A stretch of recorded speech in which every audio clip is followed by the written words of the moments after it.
Olá, sejam todos muito bem-vindos ao Podcraft, o seu podcast de artesanato. O episódio de hoje tem o patrocínio das lojas Dani Delinsky, o apoio da Mega Artesanal. No nosso episódio de hoje, nós vamos falar sobre artesanato têxtil. Eu e a minha parceira aqui de canal Craft Beth Monta estamos com a Cris Bertolucci, que é essa deusa do crochê. Ela também é uma especialista na arte têxtil e ela tira todas as nossas dúvidas pela internet. Não é isso, Beth Monta? Isso mesmo, muito bem-vindos. Que bom que estamos juntos mais uma vez. Cris, muito bem-vinda. Obrigada por estar aqui com a gente. Muito obrigada. Eu que agradeço o convite. A gente está muito feliz. Então, gente, eu sou suspeita, né? Porque a gente é louca por livro, vocês sabem disso. E a Cris eu conheci por conta do livro, porque quando ela lançou um livro incrível, eu me apaixonei, tietei. E aí o que aconteceu? A gente, por um acaso, a gente se conheceu num momento ali que eu não me toquei, que eu sou lenta, né? Que era aquela pessoa que eu amava do livro, e a hora que eu descobri, eu falei, meu Deus do céu, a realidade imita a ficção, e a gente está aqui se encontrando e podendo trazer hoje um pouco mais da arte têxtil, da arte com fio, e saber um pouco mais dessa glória que tem aqui a Cris aqui com a gente. Muito obrigada, gente. Muito legal que a gente se conheceu em Blumenau, Pois né? Muito legal. Foi uma viagem ótima. Para quem não sabe, teve uma excursão maravilhosa, né? Isso aí. Mas foi muito legal para conhecer uma empresa de fios. Foi incrível. Foi bendita Euroroma que proporcionou isso para a gente, e a gente poder Obrigada, Euroroma. trazer essa presente. Mas assim, a gente se conheceu nessa situação lá em Blumenau, uma verdadeira imersão lá da Euroroma. Mas, como eu falei, eu já te conheci porque quando você lançou o livro, foi um acontecimento para o mercado, para quem conhece fio, para quem tem qualquer tipo de conhecimento de fio, porque é um livro muito bem feito, um livro muito bem cuidado. O lançamento foi incrível, enfim, teve todo um cuidado especial com o livro. Mas, e demorou para cair a ficha, porque ligar o Lé com o Cré, que é aquela moça simpática que estava. A gente estava cantando no ônibus, né? Excursão de escola, né? Tava numa excursão de escola, vocês não têm noção de como tava. Um clima muito bom. Muito legal. A gente entender que aquela moça era mesmo do livro, eu demorei para captar isso. Mas, de qualquer maneira, como fã, é óbvio que a sua história a gente conhece, mas conta para mim, para a gente um pouquinho, como que você chegou nesse universo do tricô, do artesanato, do têxtil? Eu comecei a tricotar com 8 anos de idade, né? Minha mãe já fazia tricô e a minha avó fazia crochê. Então, quando eu era criança, eu já comecei. Você é do Sul, né? Sou do Sul, sou de Caxias do Sul. E a minha mãe fazia peças de tricô para vender em casa. Que legal. E aí ela começou uma loja, começou a viajar para São Paulo, começou a comprar roupas e tudo. Então aí, assim, da sala da nossa casa, que era o que chamavam de sacoleira, né? Da sala da nossa casa, de repente a sala foi ficando menor, aí foi abrindo uma loja, assim. Até hoje, embaixo da nossa casa tem uma loja, tem um espaço... Crochê, tricô e empreendedorismo, Empreendedorismo então. A gente aprendeu bem cedo. Não, até assim, para ela foi, vamos chegar lá, né? Na época que eu resolvi trabalhar com tricô, para ela foi uma questão, porque para ela foi do tricô, eu abri uma empresa de 30 anos, gigantesca e tal. E eu, foi assim, de formada, resolvi fazer tricô manual, para ela foi. Mas a gente pode falar disso um pouquinho depois. Mas enfim, então ela fazia tricô, eu sempre quis aprender, aprendi com ela, né? E aí a minha avó também me viu fazendo, ensinou crochê, a minha vizinha costurava, sempre ficava ali no meio. Não era assim que, nossa, eu era aquela menina super habilidosa e tudo mais. Não, eu fazia porque eu gostava mesmo e tudo, mas eu gostava mais de jogar futebol na rua, eu gostava da rua, esse era meu rolê. Quando não dava para ir para a rua, porque Caxias do Sul muito frio, fazia meu tricô, né? Conheço a cidade. Conhece? É muito gostoso, mas no inverno não é legal, gente. Todo mundo acha, muito... O verão é bom em Caxias, deixa essa dica aqui agora, gente. Melhor época para ir para Caxias é no verão, porque é fresquinho, é gostoso, e o sol, tem sol, tipo, das 5 da manhã até as 9 da noite. Mas, enfim, aí eu sempre gostei, tive a minha mãe ali também com a loja e tal, aí eu resolvi estudar moda. Então, fiz a faculdade de moda em Caxias do Sul, é uma das faculdades mais antigas, e me formei em moda, e antes de me formar ainda fiz um estágio numa empresa que vendia máquinas de tricô. Foi um esquema super industrial mesmo. Você trabalhava com a criação, com com a modelagem, com a costura, era bem para aprender mesmo a parte de tricô bem industrial. Mas aí eu quis vir para São Paulo, foi 2007, vim para São Paulo. Meu primeiro emprego foi na Aslan, antiga Aslan, empresa de fios e armarinhos que tinha na 25. Sim. E trabalhei lá, acho que quase um ano lá, mais ou menos, trabalhando. E queria trabalhar como estilista, E era né? uma época que os fios estavam bem alta, né? Tavam. E eles trouxeram os fios novos. Muito legais. Certo. Lembra que tinha um fio bem grosso, que era o ponto alto? Eu lancei esse fio. Eles tinham uns fios naturais também, que eram... Como que era aquele que chamava a Irlã de bicho? Como que Era esse mesmo, o Oxford, Isso. o Egypt, e tinha um de alpaca. Isso, Fui de eu que alpaca. lancei todos esses fios. Assim. Que Quando eu legal. cheguei, eles já tinham essa cartela, mas fui eu que lancei. Eu fazia as revistas, fazia toda essa parte, assim, também. Então, fui, tipo, do industrial, aí eu fui meio que para o manual, mas eu queria trabalhar como estilista. Aí, trabalhei em algumas empresas, e quando eu fui demitida da última empresa, eu já estava dando aula de tricô para umas amigas em casa e tudo. Eu falei, não, mas eu acho que tricô é minha coisa. Eu quero ser estilista de tricô, eu acho que é um mercado. Fui para Brighton, na Inglaterra, fiz um curso de criação e lá, até assim, a empresa que eu trabalhei em Caxias eram máquinas bem industriais, assim, em 1 hora sai uma peça pronta sem costura, que é a Shima. São máquinas incríveis que hoje fazem peças da Uniqlo, né, de marcas grandes. E aí, quando eu cheguei em Brighton, era um curso de máquina, era um curso de criação, mas eram aquelas máquinas Brothers caseiras. Aí eu cheguei pro dono do espaço e falei assim, olha, eu já trabalhei com Shima, sabe? Tipo assim, sério que vocês vão... Ai, desculpa, sabe? Mas é que eu já trabalhei com a Shima. E aí ele assim, não, faz um dia de aula e aí tu decide se quer fazer o curso ou não. E aí que eu senti, tipo, não, manual, gente. Manual é muito diferente de tu desenhar uma coisa e entregar, porque... O esquema na moda é, tu desenha e manda para alguém, e alguém que interpreta teu desenho, se interpretou errado, tu fica brigando com essa pessoa, tipo, olha, isso aqui é uma trança, isso aqui é isso, aquilo. Aí eu senti que, tipo, pegou uma coisa diferente, assim. E quanto mais eu tava lá, assim, e ia em museus, que eu chegava nos museus e tinha parte de história, tinha aqueles no Victoria and Albert, tu entra lá e tem aquelas rendas antigas e tudo, eu comecei, não. Acho que o negócio é manual mesmo, é isso que eu quero fazer, quero voltar. Quando eu voltei para São Paulo em 2011, logo depois abriu a Novelaria, que é um espaço incrível, na Vila Madalena e tal. E aí, quando abriu esse espaço também, tinha um grupo de mulheres que estavam assim, em São Paulo, fazendo muita coisa manual, e aí nos chamaram para fazer uma reportagem na revista da Folha. Eu fui a capa da revista da Folha daquela época, e aí tudo mudou, assim, aí, tipo assim... Sesc começou a chamar, e aí foi outra vida. A gente começou a trabalhar com isso. Eu e umas amigas fundamos um coletivo, trabalhamos muito, começamos a dar aula de bordado e tudo. E acho que foi um momento que já estava acontecendo uma renovação, né? A Marie já trabalhava, a Anne Galante já trabalhava. 2011 foi um momento que estava começando uma renovação, assim, de um rejuvenescimento mesmo.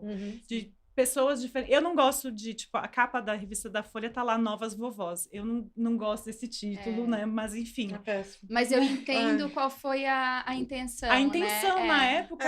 Porque ainda tá pautada no preconceito, exatamente. mas ela... nem sei se é preconceito. Mas A gente falava conversa desse muito sobre isso ainda até hoje, né? Por que é a cara de vó? Por que o tricô é cara de vó e tudo mais? Mas, enfim, porque qualquer pessoa pode fazer, né? Mas acho que era um momento que muita gente estava se encontrando, assim. Então, eu lembro que quando eu dei meu primeiro curso de Educar, logo depois a Nath Petri me escreveu e falou, nossa, fiz teu curso, foi muito legal e tal, sou designer gráfico e tudo. E quando eu vi, Nath Petri é gigante, sabe? Então, eu acho que era um momento que tudo estava acontecendo, assim. Era só dar um empurrão que o craft ia renovar, assim, ia ter esse rejuvenescimento. E acho que foi isso que foi acontecendo. Aí também fiz um mestrado, né? Minha ideia era levar todo esse conhecimento para a academia também. Eu acho que esse é o diferencial desse rejuvenescimento, que são pessoas jovens, mas que bebem muitas fontes. Elas não têm nenhum problema em beberem muitas fontes e trazer todas essas referências para um trabalho manual e valorizando o manual, né? A gente teve um problema muito sério nos anos 1970 de preconceito com tudo que era manual. Você tinha se você fazia tricô ou crochê, ou você era a vovó ou você era hippie. Você não tinha a moda como... Exatamente. Se eu não me engano, a moda, o tricô, ele entra na passarela com o Sommer, com o Marcelo Sommer, acho que em 96 ou 97, que ele traz uma coleção. Em que 2000, chocou na época. Em 2000, que começou a St. Martin, que é a escola de Londres, eles abriram, assim, tu pode escolher três tipos de graduação. Alfaiataria, prêt-à-porter ou tricô, knitwear. Eles tinham essas três, porque eles sabiam que knitwear... Aí, nessa época, teve um boom mesmo de tricô, aqueles tricôs grossões. Lembra que tinha aquelas peças grossas que eram feitas à mão e tal? Tinha o Lucas Nascimento, que era um estilista brasileiro que estudava lá. Então, eu acho que foi o momento mesmo. De 2000 a 2010 foi um momento que foi esse empurrão mesmo. Realmente, para entrar na moda, como tu falou, para entrar na moda com outra cara. Com outra cara. Sim. E aí a gente foi conseguindo se tirar aquela pecha das linhas serem associadas a coisa algo de vovó, menor, ou coisa sem... E a gente segue no Brasil ainda, eu acho isso um grande tem que erro. educar, né? Tem que educar. Mas você segue ainda tendo um preconceito por falta de instrução, por falta da educação, você ainda segue. Mas tem uma coisa que a gente conversou muito, a Stefânia, que é da editora Dumi, né, que escreveu o prefácio do meu livro, a gente conversou muito sobre isso, até porque há um tempo atrás, quem que foi? Foi alguma atriz que falou, porque é coisa de velha, crochê é coisa de velha e tal, e a gente fez até um post juntas, e que ela falava assim, por que a gente tem essa impressão que é velha? Porque a última geração que teve aula de artes manuais e que foi doméstico foram nossas avós. Porque, tipo, a geração que tem hoje 60 anos já foi uma geração que quis trabalhar, que renegou não se ensinava. Exatamente. As nossas mães não ensinavam, essa questão. Exatamente. Não era um... E por isso que eu digo que é uma questão para minha mãe, porque a minha mãe queria que eu fosse dona de uma empresa. E hoje em dia eu sou. Ela levou um tempo para ela ver, tipo, não, eu sou dona de uma empresa, só que é completamente diferente do que tu imaginava que seria. Ela consegue agregar, exatamente. Mas assim, o que ela imaginava era, não, trabalhando numa empresa, CEO, coisas assim. E aí foi outro caminho, mas que continua os sendo... estereótipos, né? As pessoas ainda estão presas aos estereótipos. Mas... Não, pode falar, pode falar. Não, mas assim, aproveitando aqui o gancho da moda, a gente, como estudiosas aqui do artesanato e tudo, a gente percebe que algumas técnicas, elas têm altos e baixos. E também, como pesquisadoras de tendências, a gente sabe que hoje estamos vivendo o mundo das tramas e o crochê, o tricô, está tudo em alta. Como a moda, ela é uma das grandes divulgadoras das tendências, você acha que é isso que tem tornado o crochê e o tricô tão bem aceitos, o fato dele estar sendo bem recebido pela moda, ele está sendo... Por mais que a moda sempre foi manual, mesmo quando a gente fala de uma coisa industrial, a gente sempre tem manual envolvido, né? Por mais que a gente tenha, tipo, a pessoa está fazendo numa máquina, mas assim, por mais que ela tá fazendo na máquina, ainda é um processo muito manual, acho que isso também. Mas uma vez que a gente tem na passarela, uma vez eu acho que muda completamente a visão de todo mundo. Até esses dias foi Carlinhos Maia que falou que tinha uma... da bolsa da Louis Vuitton. Da Louis Vuitton, né? A bolsa da Louis Vuitton que custava não sei quantos 1.000 euros. Que até ele tem uma fala muito estranha, né? Que ele fala, vou comprar para valorizar... Não, para valorizar o crochê do Nordeste. Nós não. Se tu vai comprar da Louis Vuitton, tu não tá valorizando o crochê do Nordeste, querido. Tu tá valorizando a Louis Vuitton, mas tudo bem. Entendi mais ou menos o que tu quis dizer. Só o conteúdo tá ok, mas a forma tá completamente errada. Mas eu acho que sim, tem uma diferença muito grande, assim, de quando chega Mas eu acho que aos poucos também tem mudado bastante de ter... das pessoas entenderem de ter também o nome dos artesãos, assim, atrelados à marca, assim, também. Eu acho que isso é uma coisa que, agora que a gente tem mais na passarela, eu acho que também tem mais essa busca de... Eu acho que também tem um problema que é do autoral, né? Então, quando você tem, por exemplo, você hoje, a Prada, quando lançou a bolsa de crochê dele lá, que foi aquela coisa... Aí você vê hoje uma tonelada de pessoas copiando o modelo da Prada. Exatamente. E o problema é a cópia, não é o crochê. Também não é a técnica, né? A gente aprende muito pela cópia, né? Eu acho que existe um aprendizado gigante releitura, pela cultura. Você pode fazer o que você quiser. É aquela coisa, aquele limiar. Mas a cópia em si, de você botar até o login igual, não precisa fazer Mas é um isso. problema da moda. A moda não tem direitos autorais, né? E aí é outra coisa que, tipo assim, se a gente vai falar de moda e tudo, moda não tem direitos autorais. Quem tá reivindicando isso hoje é o artesanal. Porque o artesanal que faz muito isso de, tipo, a Farm copiou uma artista inglesa de crochê, que é a Katie Jones. Ela copiou. A menina meteu o pau na... Eu não sabia que moda não tinha direito autoral. Não tem achava direito que as autoral. marcas tinham direito. Não a tem marca tem, a moda não. Não. A marca não tem direito autoral de nada. Não, mas o lançamento da marca dela tem. Agora teve um processo até da Chanel, recente agora, porque eles ganharam o processo. Uma loja que lança economia circular, fazendo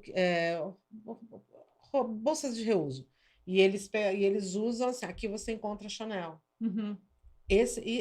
Aqui você encontra Chanel, eles perderam o processo e não podem mais usar. Não, mas o nome da marca. Então, a marca. Não. Mas a peça criada, a peça não. criada, não. A Aí moda, sim, não. A peça criada, gente, isso não tem. Não então, tem alguma coisa... E tem até um TED muito, muito curioso. Nem vou dizer que é legal. É um TED muito curioso de uma mulher que fala: a música tem muito a aprender com a moda, porque a moda não tem direito autoral. Aí eu assisti aquilo e falei, não, gente, não, a gente tá... Mas olha como é uma linha tênue. O patchwork, dentro do patchwork, tem direito autoral. E tem processo de americana contra brasileira. Mas agora que tá acontecendo no Brasil, no mundo. Não, assim. então, quando chegou, né? Hoje, você tendo acesso a tudo e a todos, a gente foram de algumas então, mas agora designers... tá falando que o artesanato tá trazendo para a moda essa busca do direito autoral, né? Que hoje tem, tem o primeiro processo coletivo contra a Shein, de várias criadoras que criam...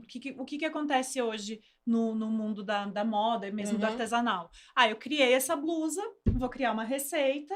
Vou vender a receita. Lá na minha receita tá lá. Não pode ser usado para fins comerciais, ou pode ser usado para fins comerciais desde que não por marcas grandes. Marcas grandes entrem em contato comigo.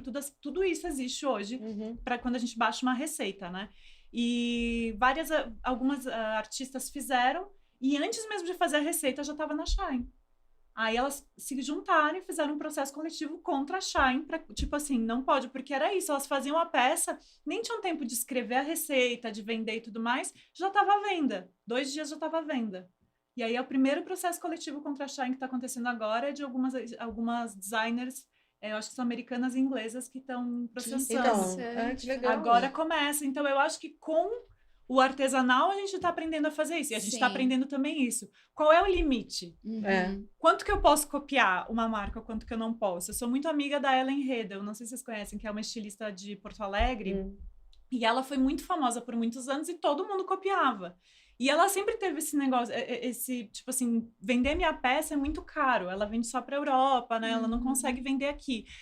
Mas ver a galera copiando minhas coisas... também dói. E como que eu posso, né, me sentir bem e confortável nisso? Então, cada vez mais acho que a gente tem discutido quais são os limites. E a cópia, ela não acompanha os critérios de qualidade do autor, né? Exatamente. Tem isso. Tipo, ela faz com o fio especial, faz com o fio de seda, por isso que custa caro. A pessoa vai fazer com fio de algodão, não vai ser a mesma peça. Quando ela terminar a peça, ela vai ver. Não, realmente não é um Ellen Redel, tudo bem. Mas, mesmo assim, cada vez mais a gente tem discutido qual é o limite. Principalmente isso. Quem cria uma receita, por exemplo, de tricô, e aí, a pessoa pode vender ou não pode? Porque se eu fiz as peças do meu livro, se uma pessoa quer vender para vizinha, quer fazer qualquer coisa, pode. Claro, tudo que eu quero é que as pessoas sobrevivam do artesanal como eu sobrevivo hoje. Sim. Eu quero que elas cresçam. E às vezes é com essa peça que elas vão aprender a criar. Mas agora, se chegar uma marca grande e utilizar minha peça, e aí? Tipo, qual é o sentimento? É o limite? Por isso que precisa então, ter uma... A gente tem tanto limite para conversar. O que é cópia, o que é inspiração, o que é, tipo, busquei... Não dá para saber também com artesanal e com... E, na realidade, também são as receitas de tricô e de crochê. A gente também tem uma outra questão. Elas sempre foram dadas, né? Você pegava... Eram doadas de família ou passadas pelas famílias. Não existia o comercial. Então, você, por exemplo, as revistas... No máximo, uma revista. Mesmo a revista, você comprava uma revista, quem fornecia normalmente aquela receita na peça era o fabricante do filme. Então, tudo bem, eles queriam mais a quem realmente povoasse a receita. Como na culinária, né? Então você não tem a gente aprendeu a comprar receitas do jeito que vem sendo comprado de uns 10, 15 anos para cá. Exatamente. Até então não existia essa prática. Não existia. E ainda não se sabe, talvez não existe uma legislação ou uma prática ética para que isso aconteça. Particularmente, acho que assim, quando você faz as pequenas peças, ok, é o intuito. Mas quando você entra num âmbito maior, por exemplo, uma marca grande pega a tua blusa, essa tua blusa vai lá e transforma em larga escala. Larga escala, em máquina, como que funciona isso? Exatamente. E aí, como que funciona, né? Até hoje o que funciona é a gente, tipo, o que aconteceu com essa marca aqui, com essa estilista, que botou todo mundo até pra falar com a Farm, sabe? Ataquem a Farm por mim, porque, tipo, tem uma marca ganhando dinheiro com a minha peça. E até eu lembro na época que a gente foi ler, a gente foi ver o que estava acontecendo na Farm, e eu acho que era um robô, alguém que respondia, tipo, obrigada, não sei o quê, thank you very much, as pessoas atacando em inglês, e não estavam nem entendendo o que estava acontecendo. O americano, pelo menos o americano, sempre foi muito chato em relação a isso. Sim, sempre. Eu lembro que a gente fez uma publicação numa editora, e erroneamente foi copiado ipsiliteris a capa, inclusive da publicação. Deu um que procó. Não pôde, não foi, não rolou, porque a autora, a designer descobriu a tempo e não chegou a sair nem publicado. Mas se tem um respeito grande por projetos, por qualquer coisa de criação artesanal lá. Tem então, muito e é legal. mais. Tanto que é o Havre, né? Havre, que é a rede social que eles têm lá, é muito respeitada, né? Até tem um canal novo no YouTube que é Emma in the Moment, que ela só conta fofoca do Havre, é maravilhoso. É muito bom, gente. Só fofocas, assim, maravilhoso. Tem um que é muito bom, que é uma criadora de fios, ela criou uma marca de fios em 2006 ou 2007, e aí tava dando tanto BO da marca que manchava, que o fio manchava, ela mandava errado e tudo. Foi tanto BO que ela fingiu a própria morte. Ela mandou um e-mail dizendo que ela tinha morrido. Maravilhosa essa história. Quem puder ouvir em inglês, gente... É engraçado isso, tocar nisso, porque também é uma outra questão, né? Ninguém fala mal de nada, né? E não digo falar mal, mas às vezes você pega um determinado fio que não é legal, que não tá bom, que mancha. Mas acho que é natural de não vender mais, né? Também. Acho que fica naturalmente, fica encalhado. Né? Mas às vezes até o prejuízo foi dado, né? Isso sim. Você não fala. Mas o Havre, eu acho que é um lugar que isso aconteceu muito, assim, das pessoas começarem a vender. Eu acho que a primeira porta de entrada para vender, o Etsy foi outra porta de entrada. Então, eles já fazem isso há mais tempo. Eles fazem isso desde 2007 ou 2008. Então, eles já estão acostumados. Tipo, eu acabei de voltar de Nova York, estava lá na Vogue Knitting e tal. E aí, é a primeira coisa que tu vê, assim, o quanto eles... É bem normalizado, assim, vender as próprias lojas, elas ganham comissão na venda. Mas também tem um outro olhar pro feito à mão. Tem outro olhar lá, tem a diferença, que aqui no Brasil existe uma ode ao industrializado ainda, né? Que tem muito. Isso a gente conversou até, teve uma conversa que a gente teve, até falando dessa coisa de velho e tal. Quando eu estava dando aula em Denver, tinha uma brasileira, e aí ela deu a explicação que eu nunca tinha me ligado também, que foi o quê? No Brasil, fazer a sua própria roupa sempre foi visto como pobre. E quem comprava a roupa era rico. Então, aqui ainda tem essa coisa de tipo... Exatamente. Eu odeio quando as pessoas falam que o crochê é caipira, sabe? Não é. E mesmo que for caipira, eu acho a coisa mais maravilhosa do mundo quando alguém elogia e fala, eu que fiz. Eu que fiz, eu exatamente. Isso. Aí eu vejo que às vezes as pessoas falam, mas esse vestido aqui parece meio caipira, tal. Então, eu fico só, gente, caipira é lindo. Vamos lá, vamos. É nossa essência, e por muitos anos foi isso. A gente viu como pobre mesmo, né? Era tipo roupa de... Por isso que é um pouco mais difícil também da gente conseguir ver. Sim. Tipo, você vai quebrando. Cultural mesmo. Quebrar, exatamente. Quebrar os paradigmas são bem difíceis ainda, assim. Mas cada vez tem mais acontecido, assim.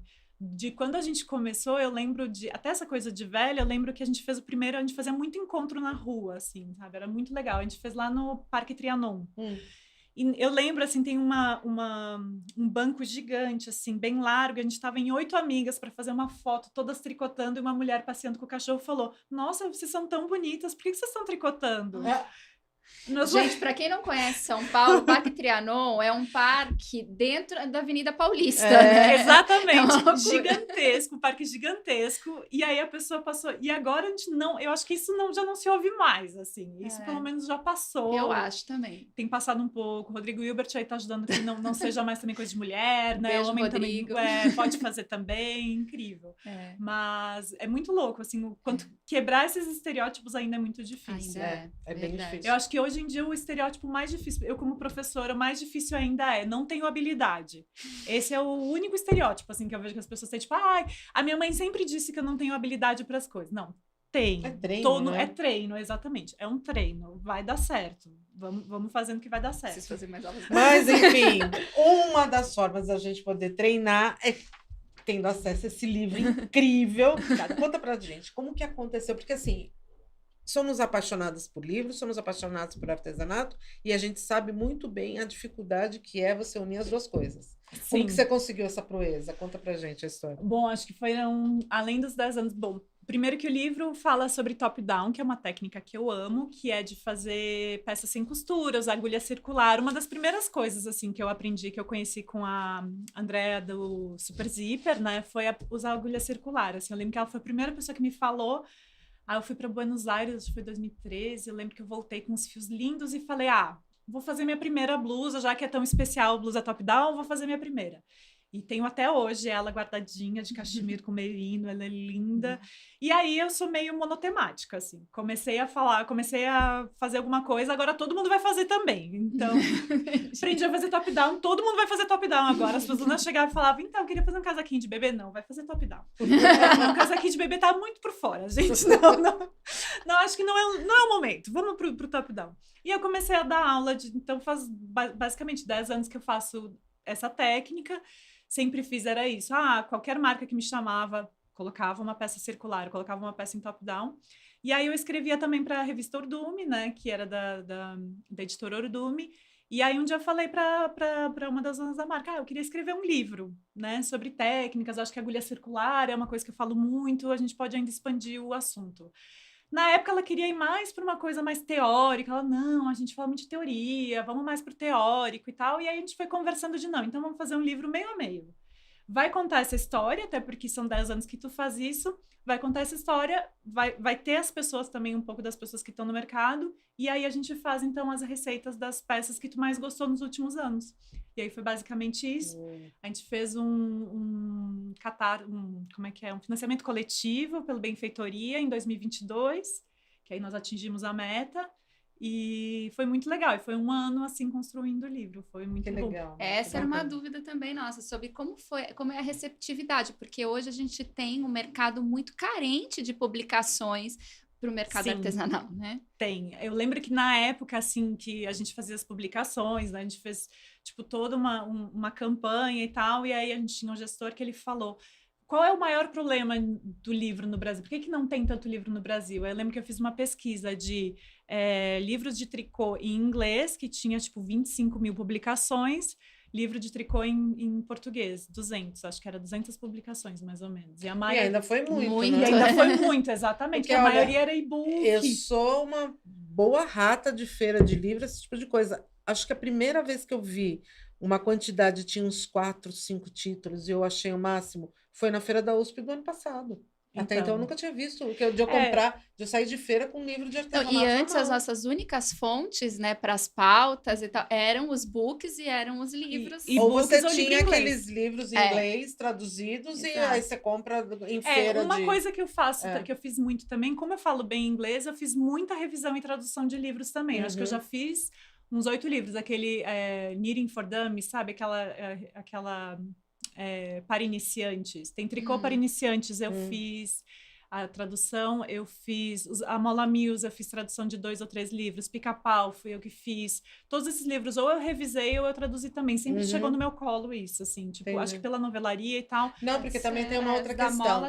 Quando você tem uma boa tradutora de receita, exatamente. Você traz... Consegue trazer mais coisas. Então, eu acho que a editora... Você não larga nunca mais da pessoa. Não, agora eu achei uma melhor ainda. Melhor que eu, gente. Eu achei uma pessoa melhor que eu. Porque tem uma tradutora boa pra indicar. Não, tem uma pessoa... Holandês, alemão... Faz tudo. Faz. Ela é terrível. Maravilhosa, maravilhosa. Não, a revisora do meu livro, ela traduz também do inglês para o português. E ela é uma ótima, assim... Eu sou muito boa de tradução, mas eu sou ruim na revisão mesmo. Tipo, eu acabo deixando passar uma coisinha ou outra. Não, ela é ótima até de revisão, assim. Ela é aquela pessoa que faz o raio-x do livro, maravilhosa, que foi a Beatriz Medina. E mas entende de crochê e tricô? Entende. Aí ela porque entende. Tem essa também, né? Então, exatamente por isso. Quando chegou o primeiro livro da Mola Mills, quando era GG e agora é Olhares, né? Quando chegou o Crafteria da Mola Mills na minha mão, aí eu falei, não, vamos primeiro criar uma linguagem do português para vocês. Porque, assim, aí quando vocês mandarem traduzir, só manda essa tabelinha aqui. Aí eu criei toda uma tabela, eles já tinham lançado o crochê moderno, aí eu entrei em contato com várias pessoas perguntando, tipo, gente, qual foi a maior dificuldade com o crochê moderno? O que vocês não conseguiram fazer e tal? Eles me mandaram as dúvidas, sentei e fiz, assim, tipo, um relatório e já fiz uma coisa mais organizadinha. Um guia mesmo. Um guia. Uhum. Aí, quando chegou da Pica-Pau, eu já tava com tudo isso pronto, assim. Então, já foi pra tradutora, quando chegou em mim pra revisar, já tava, tipo, perfeito, sabe? Tava lapidado, basicamente. Eu só precisei corrigir uma coisa ou outra. Então, e tem isso também, né? Português é muito prolixo pra escrever. Ai, é muito difícil. Inglês é tão fácil, sabe? A gente tem mais palavras. Eu tava tentando E a taquigrafia do tricô e do crochê não é nada fácil, gente. Não, a gente tem que escrever, tipo assim, em inglês, os pontos são verbos. Então, é tipo, meiar 3 pontos, meia 2 pontos juntos, tricota 4 pontos, tá tudo ali. A gente tem que escrever tricotar 1 ponto em meia, tricotar 1 ponto em tricô. É um PM, né? Que é pior ainda. PT, nossa, não, e nem dá pra usar PT, porque PT também é ponto. Nossa, gente, é muito difícil português. Por isso que você não segue gráfico, né, Beth? Não gosto. Não, a receita é difícil. A Beth, ela faz uma arte desconstruída. Muito bem. Amo. Então, mas a incoerência é essa, né? Porque eu fiz receita a minha vida inteira e não tenho paciência para ler receita, ó. E é muito louco, porque os americanos amam tudo explicadíssimo. É explicadíssimo. É uma cultura mais sistemática, né? Muita, tudo explicadíssimo, assim, ó. Eu notei dando aula que, assim, tipo, eu quero ensinar técnica, eu ensino muito a técnica de como fazer. Então, assim, aprendam a técnica e o que a gente tá fazendo de amostra é só para vocês entenderem a técnica. Não, eles querem saber como vai ser a costura daquela amostra, como vai ser o arremate da amostra, como vai ser tudo, assim. Aí eu fico meio... Nossa, lá no Brasil, gente, a gente só fala meia dúzia de palavras, a galera entende e faz um joga um borogodó. Ninguém quer saber tanta coisa, não. Muito bom. Ô, Cris, e aí, assim, me diz uma coisa. Você é professora de tricô e crochê. Exatamente. De uma galera muito grande, inclusive gente famosa e tudo mais. E aí, de uma arte que você defende principalmente pela manualidade. Isso em tempos em que a gente tem a internet sobressaindo a sala de aula presencial. Quero saber como que você faz isso, como que isso se torna diferente, atrativo e como você consegue atender a todos os públicos. Ainda não sei como se faz para atender todos os públicos. Eu sempre fui presencial, até assim... Sempre fui muito do presencial. Eu dei a primeira, acho que, aula de tricô no Educar, fui eu que dei. Eu dei Mas Educar não era por vídeo? Era por vídeo. Então, eu dei a primeira aula lá, assim, tipo, foi a primeira a dar aula. Até eu lembro que na época eu indiquei a Anne, indiquei uma galera. A Amigurumi, eu dei aula lá também. Mas eu sempre fui muito do presencial. E eu sempre defendi muito presencial, que eu sempre falei isso. Minha aula é o presencial, assim, tipo, é a convivência. Porque vai além da técnica. Exatamente. Né? Eu dava aula na novelaria, que é um espaço que são mesas e cadeiras, as pessoas estão tomando café e conversando. É outro tipo de aula. A propósito, quem for visitar São Paulo tem que visitar a novelaria, porque é uma experiência, né? Não é Vão lá tomar um café, gente. Vão lá, sentem, tomem um cafezinho. Eu tinha um amigo que falava assim, eu vou lá na novelaria e minha vontade é alugar uma avó, alugar uma tia que vai fazer um cachecol pra mim, sabe? Só vou lá pra sentir aquele confortinho, assim, de ver as pessoas trabalhando. Mas a novelaria tinha isso. O Sesc Pompeia também, por mais que eu sempre dei aula no Sesc Pompeia, faz 10 anos, e o mais legal sempre foi ver a convivência, assim, tipo, eu acho que até do Sesc sempre foi essa coisa de todo mundo, né? Uma galera super diferente e tal, que se encontrava ali. Então, eu sempre fui... Isso, o Sesc Pompeia, ele tem de diferente dos outros Sescs, né? É muito louco, né? Porque a gente dava aula de graça, com material, com tudo. Tipo, eu acho que no Sesc Osasco, que foram 2 pessoas. E eu falava, gente, a galera se mata pra fazer uma aula lá no Sesc Pompeia. Louco. E os outros Sescs, eles ficam esquecidos, assim. E eles têm programação. Vão atrás da programação do Sesc de vocês, que tem programação aqui em São Paulo, sim. Sempre tem. Sempre tem. Paulista, acho que hoje em dia enche mais, o 24 de maio, mas todos sempre tem programação. E o Pompeia, ele tem aquela coisa que é uma experiência arquitetônica, cultural e tudo. O primeiro, pelo menos assim, que eu lembro, que Tem toda a história, não né? sei. Tem toda a Não história. sei se é o primeiro, mas que abraçou o artesanato, trouxe o artesanato para Tá. dentro. Isso eu tenho certeza, porque até foi o Dargano, o primeiro evento grande que fez de movimentar. Muita Foi lá gente foi também, dentro é. do Sesc O Pompeia. Sesc, a gente cresceu também muito no manual quando teve o Crafteria, que foi um evento em 2012, eu acho que foi lá, junho de 2013, foi, que fez 10 anos ano passado. Eles fizeram Crafteria, que foi isso, assim, quando eu entrei em contato com eles para dar aula, aí eles chamaram e falaram, não, a gente quer fazer um evento de férias agora em junho, que a gente vai chamar Super Zíper, Rita Paiva, não sei, uma galera, assim. E a gente gostaria que vocês dessem aula. Eram 60 cursos só de manual, de patchwork, de tudo. E foi uma loucura mesmo, tanto que a ideia do Sesc, da Alina Bobardi, sempre foi de ter um espaço de aulas, né? Um espaço que não fosse a academia, mas fosse um lugar que as pessoas se formavam mesmo. Então, a ideia do Sesc sempre foi ter 2 anos de um curso. Então, quando a gente dá aula de tricolar, tem o básico, o intermediário, o avançado. E é gratuito para a população? Não? Não, é pago. Geralmente o Pompeia, pelo menos, é pago, mas é um valor, assim, para quem é comerciário, é R$12 por mês ou R$15 por mês. É muito acessível mesmo. Por isso que eu digo, vem todo mundo. A gente deu uma turma de arte, a gente deu acho que umas 5 turmas de arte têxtil. Era muito legal, porque vinha todo mundo, assim, tipo, as pessoas levavam, assim, sei lá, vinha uma doméstica que a gente achava, será que ela veio só para tricotar e crochetar? Não, levava a sério, vou fazer um projeto de arte têxtil porque quero botar a minha essência nisso, sabe? Quero aprender como que eu vou fazer diferente. Então, eles têm realmente uma abertura muito grande. Curso de cerâmica lá tem a Kimini dando a parte de... concorridíssimo. Concorridíssimo. O curso de cerâmica deles é muito concorrido. Mas, enfim, voltando à pergunta que até já esqueci, vamos lá. Não, você falar de algo que é tão manual de convivência na internet. Não, e internet e coisa. Então, eu peguei bem o início da internet, mas eu nunca fui ávida, assim, tipo, sempre postei no Instagram, sempre fiz uma coisa ou outra, nunca fui uma pessoa que eu tô criando meu canal agora de YouTube, né? Agora que eu tô começando meu canal de YouTube, agora que eu tô movimentando mais meu Instagram. Mas até a pandemia, eu era pelo presencial, queria que realmente tivesse essa convivência. Aí veio a pandemia, né, e não sobrou... Não teve muitas opções, né, Brasil? A gente ficou sem opções, mas assim, acho que foi a época que eu mais trabalhei até hoje, foi durante a pandemia. Eu fazia live pela novelaria quase todos os dias. Aí a gente começou a entrar no Zoom, todas as professoras da novelaria... Nós entramos juntas, assim, no Zoom, porque ninguém sabia direito o que fazer ali, e a gente foi descobrindo juntas. E aí foi quando deu o meu start mesmo no online. As lives ajudaram muito, né? As pessoas, tanto os professores a comunicar, quanto as pessoas a interagir, né? O né? artesanato, na realidade, se adaptou muito bem ao online. Eu acho. Ele era muito segregado, né? Não era inteirado com online, mas... Na adaptação foi muito rápido e rendeu positivamente para o artesanato. Um capítulo que eu tenho do meu mestrado é falando exatamente como, numa era da internet, a gente tem tanto manual. E aí tem um livro que é muito bom que se chama Making is Connecting, que é o fazer é conectar, que é um cara que ele fala bem disso, assim, tipo, quando o início da internet, a gente ainda era passivo, como se estivesse assistindo TV. Quando começou a virar interativo, as pessoas querem mostrar como se faz, fazer e buscar sua comunidade, aí tu faz, mostra que faz, aí vem uma pessoa te comentar, eu também faço, vamos se juntar e fazer juntas.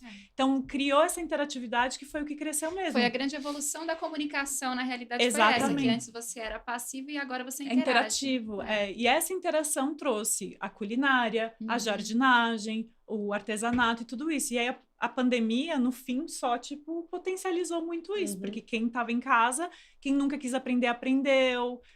Bem essa coisa de, tipo, eu não tenho jeito, como que vai fazer? E nós no Zoom foi isso, assim, tipo, eu não posso estar lá do lado de uma pessoa quando ela errar, como que eu vou fazer para essa pessoa entender realmente, ou quando erra, como ajudar e tudo. Eu acho que as minhas alunas que aprenderam no online, assim, então 10 anos à frente das que aprenderam no presencial, porque tiveram que se virar muito. Eu tive que me virar, de conseguir mostrar, mas elas também se viraram muito, assim, para aprender. Então, eu acho que foi um divisor de águas mesmo para o online e para o artesanal. A gente falando tanto em tecnologia, em novos tempos e tal, e a gente está com um assunto muito em pauta, que é a sustentabilidade hoje. E você mexe muito, né? Você entende muito de tecido e entra dentro do tecido. Como que se dá, né, o mundo têxtil com essa nova era da sustentabilidade? Não. O mundo têxtil a Revolução Industrial começou com o têxtil, né? Ah, Então, sim. a gente começou... o têxtil começou com o errado, né? Cresceu no errado. É o segundo maior mercado que a gente tem no mundo, né? A segunda maior indústria que a gente tem no mundo é o Mas têxtil. tá tendo que se reinventar. Tá tendo que se reinventar, porque, tipo, acabou, né? Não tem mais o que criar e tudo. Eu não sei, na verdade, eu ainda tenho minhas dúvidas se tá se reinventando mesmo, se é tá se mascarando mais, enfim. Mas eu acho que o artesanal traz muito isso realmente porque quanto mais industrial, menos a gente tem também a proximidade, a gente não enxerga também isso e tudo. Eu acho que com o manual, eu noto pelos meus alunos, assim, quando começa a fazer, primeiro questionamento é, nossa, olha quanto tempo demora muito para fazer. Aí começa a questionar os fios, aí começa a questionar... Vem todo um questionamento, eu acho que junto, quando a gente começa a fazer manual, que eu acho que é incrível, assim, que é muito bom para abrir a cabeça para sustentabilidade mesmo. Entender o material que tu está usando, entender tudo isso. E também as soluções do sustentável, soluções de todo o lixo que a gente tem criado, eu acho que vem todo do artesanal também. Uma das coisas que o meu mestrado também foi isso, né? Sair de como tu pega uma camiseta, transforma num fio de malha e transforma em outra peça de roupa. Esse foi o meu estudo do mestrado. Tipo, como que a gente pode pegar as peças de roupas que a gente tem ou as roupas que a gente, né, já jogou fora e tudo, transformar numa coisa nova, assim, conseguir fazer um upcycling. Agora eu vou dar um curso no Sesc 24 de maio, agora em maio, que vai ser como comprar uma blusa de lã velha, desmanchar, fazer um novelo e fazer uma nova peça. Legal. Tem uma técnica por trás disso também, né? Como que tu vai escolher a peça, né? Que tipo de fio que tu vai escolher, que tipo de peça que vai escolher e tudo. Então, eu acho que existe mais questionamento, mas acho que soluções mesmo ainda a gente tá Eu não sei, eu também longe. eu paro e penso bastante, principalmente na indústria da moda, porque não só a questão, você tem todo um arsenal, né, um exército de pessoas trabalhando, Exatamente. que como você tira o emprego dessas pessoas se você radicaliza 100%, né? Você não tem como. Não tem como, você entra num momento... Não, a gente acabou de viver uma polêmica, né? Que o presidente aí da iFood falou que em 10 anos as pessoas não vão mais cozinhar. Eu falei assim, como não, Gente. né? Até para cozinhar, para vender, vai. É a mesma coisa com o trabalho artesanal, né? Alguém sempre vai estar fazendo. Exatamente. Alguém sempre vai estar costurando, Não tem né? como não. E eu ainda acho que tem, tanto na culinária quanto no artesanal, o mundo passa, as pessoas passam, mas essas coisas não tem como passar. Não tem o conhecimento como. não. Não, É o pensamento judeu, artesanato. né? Os judeus têm esse pensamento de que a única coisa que eles têm é o conhecimento. Porque eles perderam tudo, né? Então eles sabem que a única coisa que eles têm é o conhecimento. Isso É te isso que tem permite que se recomeçar manter. em qualquer circunstância. E são Exatamente. adaptáveis, né? Tudo é adaptável. O artesanato, todo o artesanato... Gente, o primeiro artesanato que aconteceu no mundo foi a machadinha do cara que fez. Então, foi o fazer com as mãos. Então, tudo é feito com as mãos, por mais que você tenha uma inteligência artificial, robô, enfim. Na inteligência artificial também a gente viu a capa da Veja essa semana. Ai, para, 6 dedos. 6 dedos. Maravilhoso, maravilhoso. Eles fizeram mão assim, o dedo Você não apontando. viu? Eu vi. Ai, maravilhoso. Apontando o dedo que tem 5 dedos É ali. muito doido. Então, você precisa tomar todos os cuidados e, de qualquer maneira, eu acho que tanto o artesanal como o artesanal no geral, a culinária, enfim, ela vai acontecer. As pessoas fazem ou porque querem fazer como hobby, mas isso que eu aprendi na Inglaterra, assim, quando eu estava lá, o lugar onde eu fiz curso não era uma escola, era um ateliê que fazia peças para desfiles. Então, tipo, sei lá, Calvin Klein estava desfilando a peça que a gente viu semana passada sendo feita na nossa frente, sabe? E o principal conhecimento que a escola tinha para passar era o quê? A gente vai fazer... A criação sai da mão. A criação tem que sair dessa máquina. Por isso que quando eu fui lá e eu fiz a minha primeira aula, e tipo, como funciona a máquina e tudo, eu falei, não, isso aqui que eu quero fazer. É o manual que vai ter criação. Porque eu nunca me achei nem criativa. Quando eu fazia moda, minhas amigas sabiam desenhar. Eu nunca soube desenhar. Eu aprendi a desenhar agora, assim. Então, elas faziam os desenhos incríveis. Aí eu olhava e falava, eu não sou criativa, eu sou técnica. Eu não sou criativa, eu sou técnica. Eu trabalho com a máquina, eu trabalho com o fio, essas são minhas coisas. Até se dar conta que, tipo, não, isso é a criativa. Que sem isso você não orienta, não sai, né? Exatamente. Tipo assim, é da técnica que sai uma peça, é pensando numa técnica hoje que eu penso numa peça, enfim. Então, a gente tem que ter esse conhecimento mesmo técnico, tem que ter a mão na massa para conseguir fazer. É muito difícil comprar fios hoje em dia. Por quê? Porque não tem mais, tipo, se um lugar não tem armarinho, a pessoa só vai conseguir comprar fio pelo que outra pessoa tá falando para ela. Não, e aí tem que existir esse conhecimento. Claro. Existe um problema mais ainda. O fio é toque, né? Exato. Então, como que você compra sem sentir? Exato. Uma grande dúvida para mim, porque saber se ele é maleável, se ele tem uma textura agradável ao toque na pele, porque às vezes você vê o fio lá, ele é lindo, mas a hora e aí, se vai dar alergia? Uma das coisas que eu descobri lá em Denver, que a mulher, a loja que eu dei aula em Denver, ela cria alpacas. E aí ela falou, a alpaca não tem lanolina, por isso algumas pessoas não têm alergia. As pessoas têm alergia à lanolina, não é a lã, é a lanolina. E ela falou, a alpaca não tem lanolina, então para quem tem alergia pode usar a alpaca. Eu disse, olha, nunca nem soube. Então essas coisas que, como tu falou, é o toque, é o sentir. E é o tipo da informação que a gente só tem convivência, né? Então, e aí quem tem convivência, e mesmo para mim, eu tenho tanta experiência que para mim, assim, eu entro lá as pessoas perguntam, que fio que eu posso substituir para fazer esse gorro, por exemplo, que eu lancei agora o gorro. Que fio que eu posso usar que eu posso substituir? Eu entro online, eu consigo saber pela composição, pela gramatura, por essas coisas, eu consigo olhar e ver e pensar. Quem não tem experiência nenhuma, às vezes até assim, para a primeira aula de tricô, explicar para uma pessoa que ela tem que comprar, gente, é muito difícil. É muito difícil. Porque eu gosto de deixar as pessoas livres também. Aí chega uma hora que tu tem que botar todo mundo na caixinha na primeira aula para depois. Mas mesmo as professoras de tricô e crochê, hoje em dia a gente começou a falar.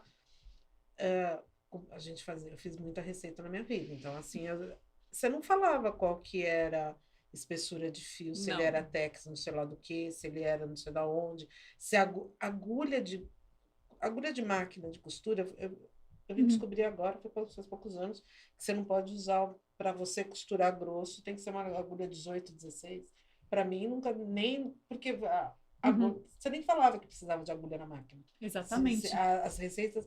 Então, esse conhecimento está sendo mais popularizado agora. Então, é óbvio que também agora você vai ter mais dúvidas e querer saber melhor sobre Com certeza. O produto. E eu acho que é isso também, tem que confiar, tem que ter as pessoas que a gente confia, né? Eu acho que cada vez mais a gente busca as pessoas que a gente confia para saber, mas assim, a inteligência artificial não vai saber dizer pra gente qual vai ser o fio que vai substituir. Como estão se quebrando alguns paradigmas, então cada vez mais adquirir conhecimento com essas coisas tá sendo legal, tá sendo valorizado, né? Isso é muito bom. Isso, então, quando eu entrei na internet, o que eu pensava era isso, eu não sei filmar, eu não sei fazer isso que a gente estava falando agora há pouco, né? Agora, não sei como faz o presencial e o online ainda, porque eu tô recém fazendo e tá sendo uma loucura na minha vida. Ainda tô precisando organizar. Mas quando eu comecei a falar um pouco mais, aí eu via quantas pessoas... Eu tenho um gestor de marketing que ele fala, as pessoas elas são carentes do teu conhecimento, porque tu tem conhecimento de 10 anos.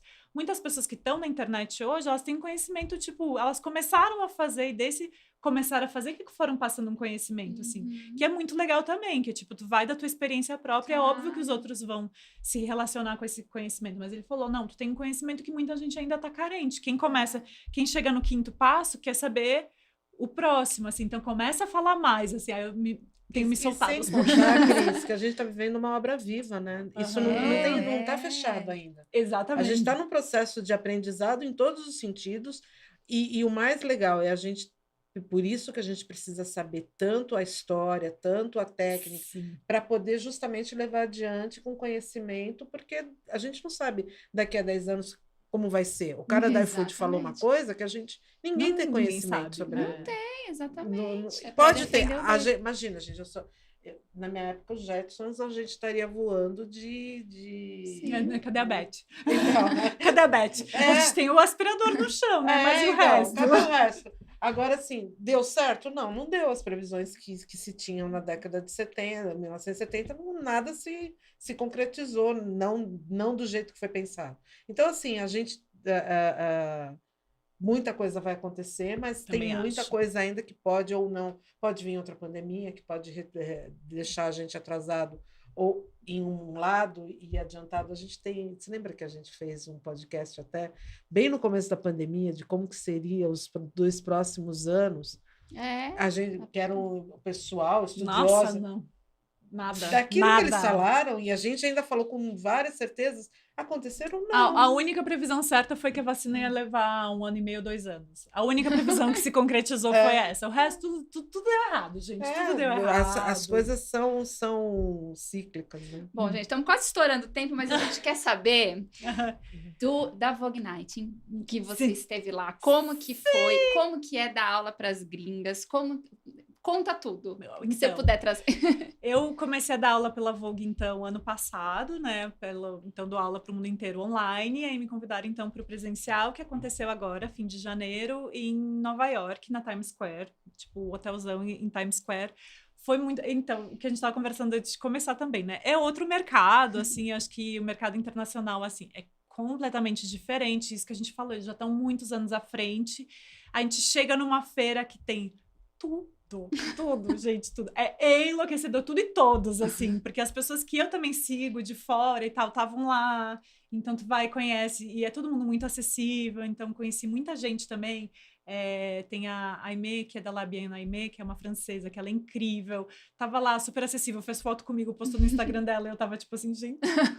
Você fez aula também ou só deu aula? Só dei aula, não, eu só dei aula. Eu assisti uma palestra ou outra, assim, mas eu só dei aula mesmo, porque é bem cansativo. Porque, assim, primeiro que tem que trocar a língua, né? Nos primeiros 10 minutos de aula, não troca a língua. É tremedeira, é nervosismo, suador e tudo, não troca. E depois que troca também vai, assim, é muito bom.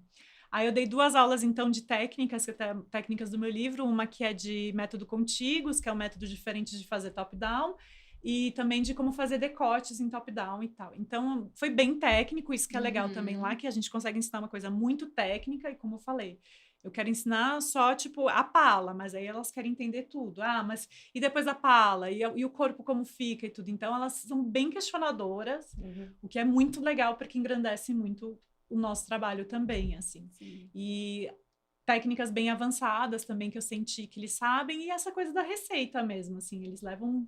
Tipo, o Haverly é muito importante, meu Haverly ficou muitos anos meio largado, esse ano agora voltei já, tipo, botando ele para jogo também. Para quem não sabe o que é Haverly? Haverly é uma rede social para tricoteiras, é muito legal, porque assim, Haverly tem a nossa área mesmo, a gente faz nosso perfil, pode colocar todos os fios que tu tem, todos os projetos que está tricotando, e eu, como criadora, boto minhas receitas também lá à venda.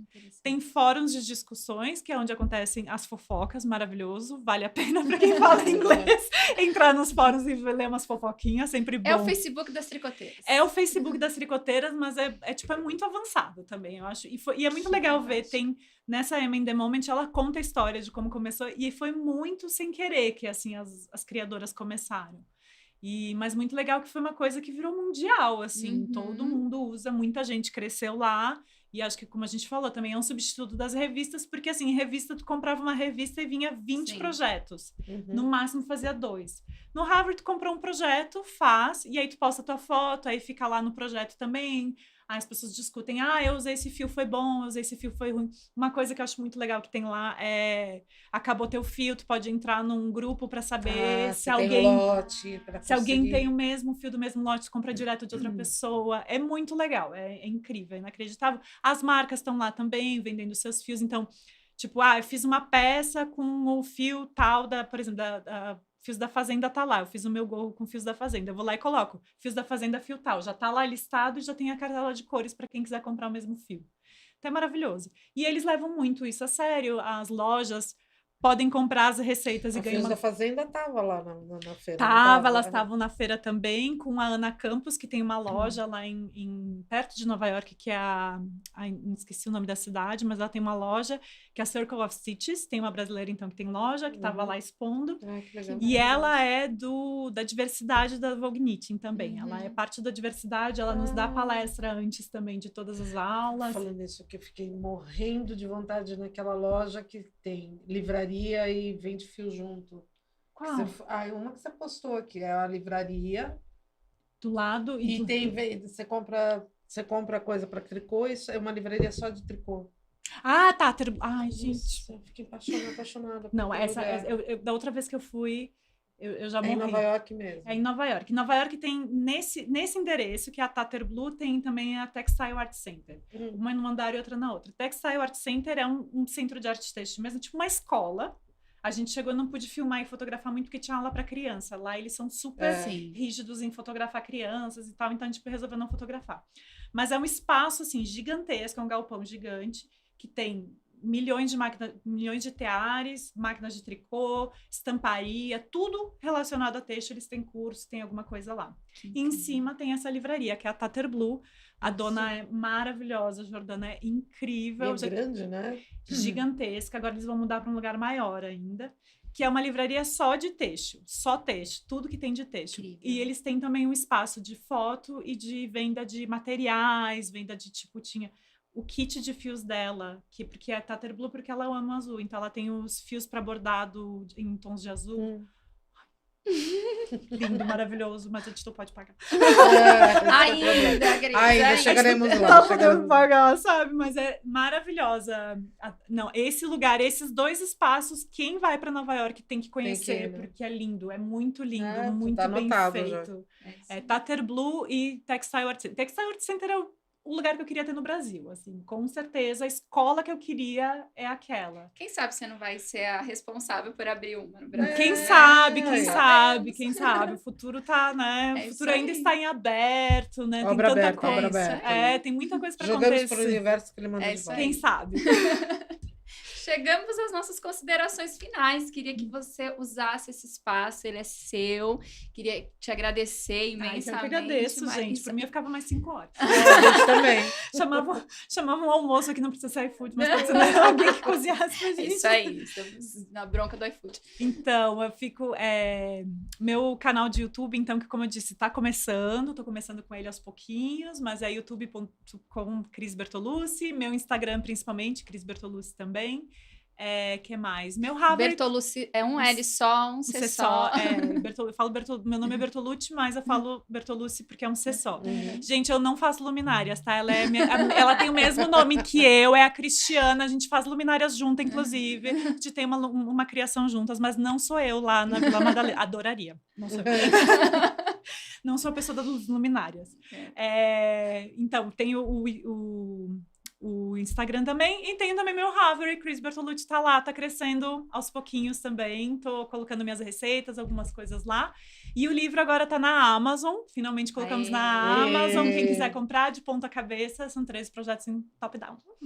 Maravilhoso, gente, o livro é incrível, eu já era fã, sou mais fã ainda, cada vez que a gente encontra com a Cris, a gente fica mais fã dela ainda, porque realmente é uma delícia a gente vê esse novo caminho que o tricô está chegando, que os fios estão chegando, né? Estão tomando e a gente vê que eles estão seguindo em boas mãos, né? E a gente fica muito feliz com isso. Estamos tecendo essa comunidade há tantos anos, vocês também, né? Tantos anos tecendo isso, né? A gente está... É uma coisa que vai crescer muito ainda, eu acho. Acredito também. Agora só vai. Só vai. Evoluindo. Gente, muito bom estar aqui com vocês mais uma vez. Mês que vem a gente está aqui. Um beijo grande e até a próxima. É isso, gente. Muito obrigada. Lembrando que o episódio de hoje tem o patrocínio das lojas Dani Delinski, o apoio da Mega Artesanal. É sempre um prazer estar aqui com a Cris Bertolucci. Se você quiser saber mais sobre ela, já colocou aqui todas as redes sociais. E se quiser saber um pouco mais sobre o podcast, sobre o Canal Craft, sobre o nosso podcast, enfim, nossas redes sociais, @Canal Craft Oficial, você vai encontrar tudo lá. Até a próxima. Um beijo. Muito bom. Tchau.